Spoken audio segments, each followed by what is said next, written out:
What's up, you guys? It's your favorite brand therapist here again today, Navarre Carter. And today I want to talk with you guys about the 3 mistakes that I've made that I wish I knew sooner, that I wish I learned, that starting out building my design business. Let's just go ahead and hop straight right into it, okay? The first mistake that I made starting out with my design business is that I wasn't charging enough.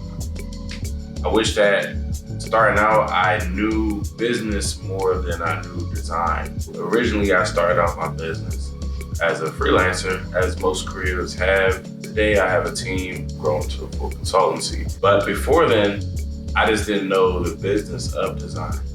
So starting out, I'm charging what people can afford, very low rates. I'm talking like $50. All right, I know some people are like, what? Yeah, but I was charging like $50 for like logo designs. And then little but surely, I started like charging double, right? So anytime I charge $50 for a logo, I started, the next client, it'll be like $100, $200, so on and so forth. You get it. So at some point, I really capped off at like $300 to $500 because I didn't think nobody's going to charge that much for a logo. And because I was good at it, it didn't take me that long to really create. The more I actually dive into the business of design, I'm seeing people have agencies. I'm like, there's no way they're charging this little bit amount and doing all this. Like somebody had a logo for $45 the company. I know they're not charging $300 to $500 to design an Apple logo. I end up finding, mentors, design mentors. What I ended up running into, honestly, was the fact that I should charge more. And so once I learned to charge more is when things change. It's not based on who can afford you. It's based on the value that you're bringing and the problem that you're solving for the client. So I end up charging like $1,000 for a logo, then up to like $4,000 for a logo design. And I didn't believe nobody would actually pay for it. I say that number and it's like crazy ridiculous. I'm needing the money to pay bills, pay rent. I was put in that predicament where I really realistically had to do it. It was like, sink or swim. I ended up actually landing a client that paid me $4,000 for a logo.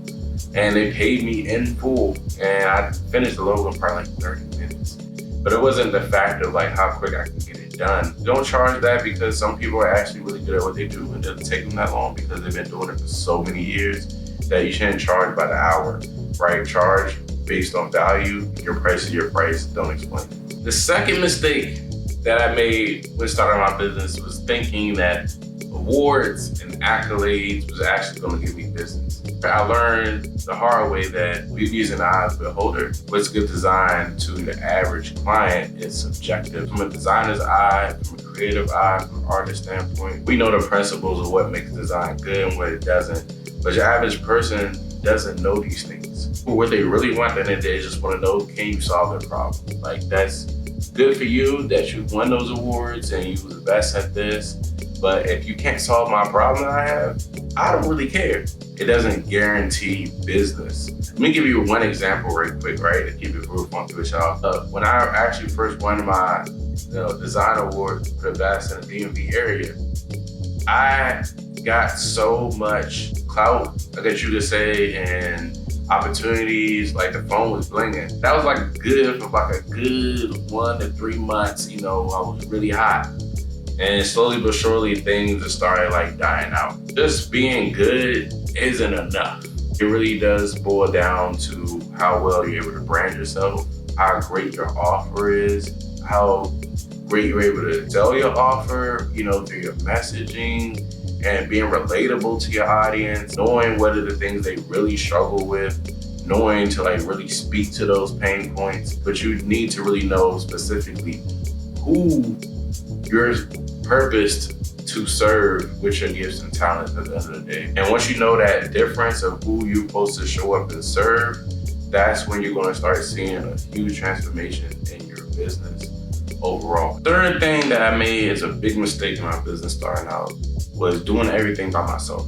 You mean just designing every single project, doing the contracts, the invoices, the cold calls, the networking, the sales, the marketing, the social media, you name it. I was good at it, but eventually what happened was I got burnt out. And I couldn't keep up that pace no more.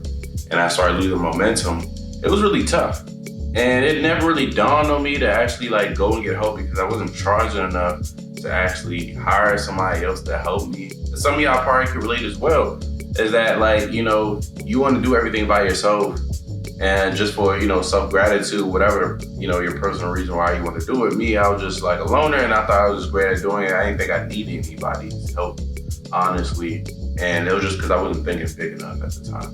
The change really started to happen once I started charging more and hiring out for things I didn't like to do, things I wasn't good at doing, things I didn't absolutely have to be hands-on doing, but also documenting everything. Anything that you do, create a template for it. Just create SOPs for everything. It just runs your business so much smoother to help, anybody who does join your team when you're scaling up to already just stay a part of the brand and keep the brand consistent as a whole. Once I did get a team, as I do now, things change. You pretty much could be getting triple, quadruple the amount of work in a day done. Get out of the business. Because once you really want to lay back and enjoy and have a vacation, you still have cash flow coming in, the business can still run without you actually being there.